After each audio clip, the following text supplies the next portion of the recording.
ज़बरदस्त सी रेसिपी को बनाने के लिए हमने 2 आलूओं को बॉईल कर लिया है और आलूओं को बॉईल करने के बाद पोटैटो मैशर की मदद से बहुत अच्छी तरह से हम इसको मैश कर देंगे।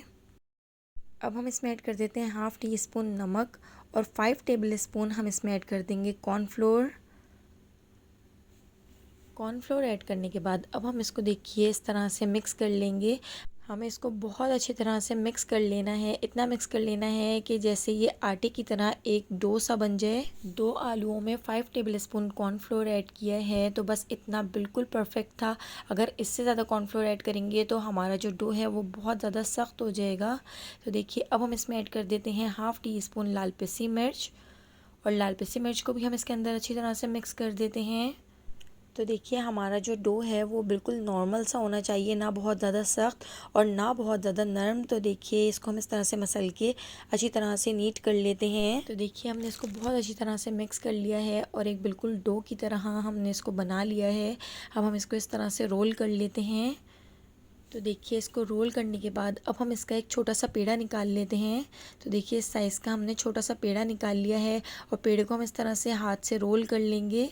चॉपिंग बोर्ड पर रखकर देखिए इस तरह से हम इसको रोल करते जाएंगे। तो देखिए बिल्कुल इसी तरीके से हमने दूसरा पेड़ा भी ले लिया है और दूसरे पेड़े को भी इस तरह से हाथ से रोल करते जाएंगे। तो देखिए इसका पेड़ा बनाने के बाद इस तरह से चॉपिंग बोर्ड पर रखकर हमने इसको इस तरह रोल कर लिया है। सारे पेड़ों को बिल्कुल इसी तरीके से चॉपिंग बोर्ड पर रखकर हम रोल करते जाएंगे। तो देखिए सारे हमने यहाँ पर रोल कर लिए हैं। देखिए सबको हम बिल्कुल 1-1 इंच के फासले से इस तरह से कट कर लेंगे। हाथों पर थोड़ा सा ऑयल लगा लेते हैं और ऑयल लगाने के बाद देखिए अब हम इसको इस तरह से एक पेड़ा बना लेंगे। तो बिल्कुल छोटा सा हमने यहाँ पर पेड़ा बनाना है। तो आप देख सकते हैं कितना छोटा सा हमने पेड़ा बना लिया है।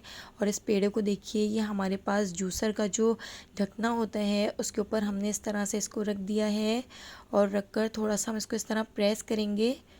बिल्कुल हल्के हाथ से प्रेस करना है, बहुत ही आसानी से। ये देखिए इस तरह से ये हम गोल घुमाते जाएंगे और इसको हल्के हाथ से दबाते हुए इसको प्रेस करते जाएंगे और बिल्कुल हल्के हाथ से ही हम इसको इस तरह से बाहर निकाल लेंगे।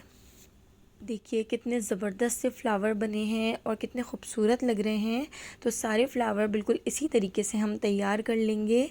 मैं आपको एक और ज़बरदस्त सा फ्लावर बना के दिखाती हूँ। तो देखिए एक छोटा सा हमने पेड़ा बना लिया है और छोटे से पेड़े को हमने इस तरह से ऑरेंज जूसर का जो ढकना होता है हमने उसको इस तरह से उसके ऊपर रख दिया है और हल्के हाथ से हम इस तरह से इसको प्रेस करते जाएंगे और थोड़ा सा दबा के प्रेस करके इस तरह गोल घुमाते जाएंगे और गोल घुमाते हुए बिल्कुल हल्के हाथ से हम इसको इस तरह से बाहर निकाल लेंगे। तो देखिए कितना खूबसूरत फ्लावर बनके तैयार हुआ है। तो सारे फ्लावर बिल्कुल इसी तरह से हमने तैयार कर लिए हैं और खाने में इतने क्रिस्पी और इतने मज़ेदार लगते हैं। एक बार ज़रूर ट्राई करके देखिएगा, घर में सबको बहुत पसंद आएंगे। रमज़ान में भी आप इसको अफ्तार में बना सकते हैं, खाने में बहुत ही टेस्टी लगते हैं। तो देखिए 2 आलूओं से ढेर सारे फ्लावर बनके तैयार हो गए हैं। अब हम इन सबको फ्राई कर लेते हैं। तो देखिए 10-10, 12-12 करके हम गरम गरम ऑयल में इनको फ्राई कर लेंगे। मीडियम टू लो फ्लेम पर फ्राई करेंगे ताकि ये अच्छी तरह से अंदर से भी सिक जाएं। फुल फ्लेम पर फ्राई करने से अंदर से कच्चे रह जाएंगे। तो बिल्कुल मीडियम टू लो फ्लेम पर हम इनको बहुत ही प्यारा सा कलर आने तक हम इनको फ्राई करेंगे। तो आप देखिए कितने खूबसूरत लग रहे हैं ऑयल के अंदर। तो सारे हम बिल्कुल इसी तरह से फ्राई कर लेंगे। पहले राउंड को देखिए हमने इस तरह से इसमें डाल दिया है और हम पहले राउंड को इस तरह से फ्राई कर लेते हैं। तो देखिए कितना प्यारा सा कलर आ चुका है। बस अब हम इनको बाहर निकाल लेते हैं। तो ज़बरदस्त से हमारे यहाँ पर टी टाइम स्नैक्स बनकर रेडी हो चुके हैं। दूसरे राउंड को भी देखिए हमने ऑयल में डाल दिया है और दूसरा राउंड भी हमारा रेडी हो चुका है। अगर आपको मेरी ये रेसिपी पसंद आई हो तो मुझे कमेंट करके बताइएगा, लाइक कर दीजिएगा और अगर आप मेरे चैनल पर न्यू हैं तो चैनल को सब्सक्राइब करना बिल्कुल भी मत भूलिएगा। बेल आइकन को ज़रूर प्रेस कर दीजिएगा। डेली मॉर्निंग में मैं जो वीडियो अपलोड करती हूँ उसका नोटिफिकेशन आपको फ़ौरन मिल सकेगा। तो आने वाली वीडियो तक मुझे दीजिए इजाज़त। अल्लाह हाफ़िज़।